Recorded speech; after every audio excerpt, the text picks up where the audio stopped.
Hello friends, tonight we're going to take a look at the Walther P99. This is by far the most underrated gun that I've come across. It's a spectacular modern classic with more than a few really amazing features. Yet I think most folks are more likely to buy a Janet clone of this gun than the vastly superior original. We'll take a look at why that might be. But first, Walther has a long and storied history, and you can take a look at my PPQ review for more information.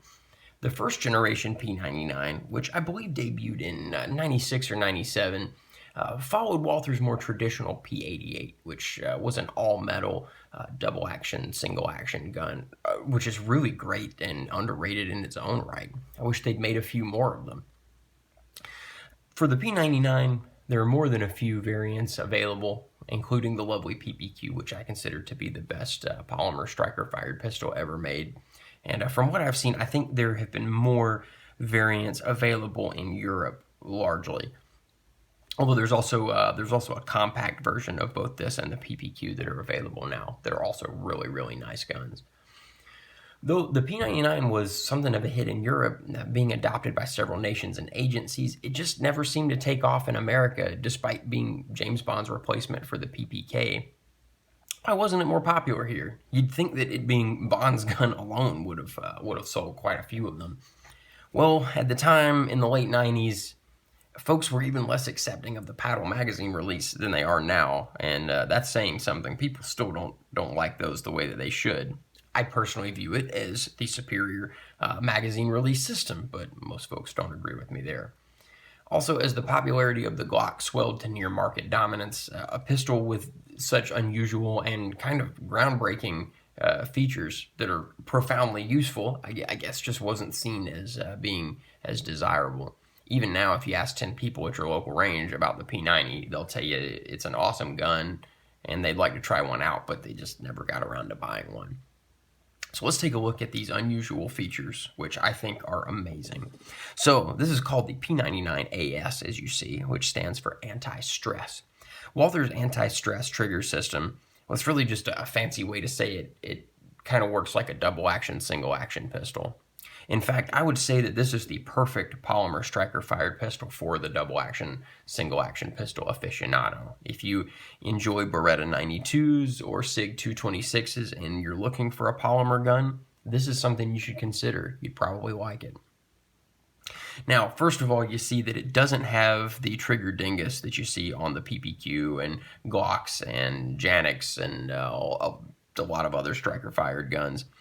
So that means that this pistol will fire without your finger being fully on the face of the trigger. But instead, since we have that sort of double action, single action mode, that's the pistol's safety instead. And because there's no dingus, this trigger feels superior in my hand. It feels really, really right. It's great. But anyway, first of all, the double action pull, we'll call it. A long and heavy but very smooth trigger pull, and that is cocking the striker as I pull it, just the same way that a double action pull on any other pistol is cocking the hammer or pulling the hammer back. And now once the pistol fires, it's cocked.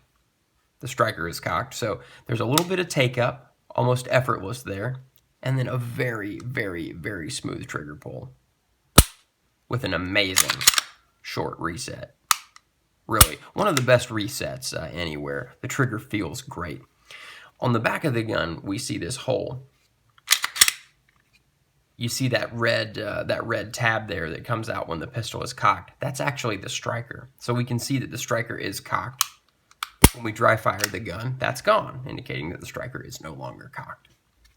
When we fire it in anti-stress mode, we see the striker come out as the trigger comes back, and then find its way back into the gun after it is dry fired.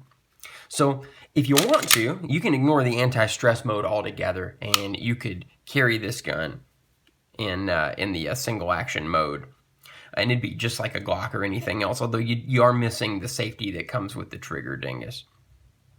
But how do you get it back in anti-stress mode, you ask? Well, there's a handy decocker on top of the slide there. You press that and you can see we're back in anti-stress mode. This decocker doesn't really act as an ingress point for dirt and dust the way you would think, because it fits very tightly against the slide. Stuff's not really getting in there. In fact, I've looked in the striker channel and there's not really much junk in there. And then I've just looked elsewhere inside the slide. I don't see where anything's getting in, and I've never experienced any malfunctions with this gun. So I don't think it's a problem. And the Janix all have it, and no one's complained about that. So I think we're good there. And we've also got a loaded chamber indicator, kind of like other Walthers and HKs. It's really hard to see, and I'm not going to load around here at the table just to show you this, but there's a little bit of red paint under there, and when there's a round chamber, the extractor is pulled back in such a way that it exposes the red paint. The ambidextrous paddle magazine release I consider to be one of the best features of this gun. I wish every gun had that magazine release. It's incredibly satisfying and works really well. If you haven't tried a gun with that kind of release, check it out. And I think the Walther release is the best one on the market specifically. The P99 was one of the first guns to have back straps that you could change to fit your hand. I think that's great. It really started one of the biggest trends in firearms now. Also, this gun sort of started the trend towards amazingly ergonomic German firearms. The PPQ and the P30 both followed this and just have grips that fit you like a glove. Although this one feels almost as good. It's 90% as good. The P99 feels smaller than it is because of the pyramidal shape of the slide. That just really, the lack of squarishness makes it feel a bit smaller than a Glock 19, even though it's really the same size. Also, Walther got it right with the aesthetics here. This is a very attractive handgun, and it's one of the reasons that I wanted a Walther in the first place. It looks great. And maybe that's from watching Casino Royale one too many times, I don't know, but it looks great, and you kind of just can't keep your hands off of it. Also, I'd like to note that this is a newer generation of P99. The first gens had a proprietary rail. This one has a regular pick rail, which works really well. So you can attach really just most lights or lasers to this gun. That's very important to me. Just figured I would note that. What guns compete with this gun? Well, I would say that it really has two classes of competitors. On the one hand, you have the striker-fired polymer guns, things like Glock 19s, the Smith & Wesson M&Ps, CZ P10Cs, rather, the HK VP9, and the Janix. But because of the anti-stress trigger system being so close to a double-action, single-action trigger, this gun also is going to compete with things like the HK-P30, the SIG P2022, the FN-FNX, the CZ P07, and even the Beretta PX4 Storm. So, first of all, the P99 is way nicer than the Janix. I'm just gonna throw that out there. It costs a lot more, but it is worth the extra money. The Janix are really nice, and you will definitely see one on the table before too long. But I'd still rather have this gun. It's a cut above, and I wish that more people had purchased this so that Walther would make more of them, or maybe make some different, new, interesting versions or something. I think they're great. I'd like to see more. This pistol is every bit as reliable as a Glock 19, and it has a much better trigger. It feels smaller, but you don't have the aftermarket support. It's kind of hard to find a lot of holster options for this. There just aren't many, and there aren't many aftermarket accessories in general, really. This gun feels way better than the Smith & Wesson M&Ps, but I've never really gotten along with those anyway. It feels on par with the CZ P10C to me in the ergonomics department. I like those P10s. I think they're pretty cool. You'll see one of those on the table before long too. And I don't know. I still prefer the Walther P99 because I've spent so much more time with the Walthers in general over CZs. But the P10, yeah, those guns are almost a good match for one another. I prefer the trigger on the P99 to the HK VP9, and the VP9 feels a lot bigger than this gun in the hand. Now, on the double action, single action front, the trigger in this blows away the HK P30. Just blows it away. Even though the HK might be a little more comfortable in the hand, the trigger is, while it's very safe, and I love the P30, it's not so good, especially compared to this. This has a nicer trigger than the SIG P2022, the FNX, and the P07, just right out of the box. And it feels on par in crispness to the Beretta PX4 to me, which has a trigger that I really like, being a 92 fan. As you can tell, the trigger is what makes this gun really shine. That's the star of the show. Though everything on this list is a fantastic gun. I think anyone would be proud to own any of those guns. There's just something about this trigger that makes it shine. Now, why would one choose this Walther? Well, in Europe, there seems to be less of a delineation between the PPQ and the P99. They're nearly the same gun. In fact, let's take a look at that. Huh. Yeah, they look really similar, don't they? The PPQ has the updated grip and enhanced aesthetics, but they're very similar. The only difference being the PPQ's got the more traditional dingusy trigger that feels exactly the same every time. And, no decocker because it doesn't need it. Also, American Style magazine release. I would like to have a PPQ with the German release, which I'll be getting soon, I think. But, and I put some night sights on the PPQ. That'll be happening to the P99 also. And let's take a look inside. Let's look at the quality here. It comes apart just like a Glock or the PPQ or any other Walther, or really I should say, I suppose that the PPQ comes apart like the P99, shouldn't I?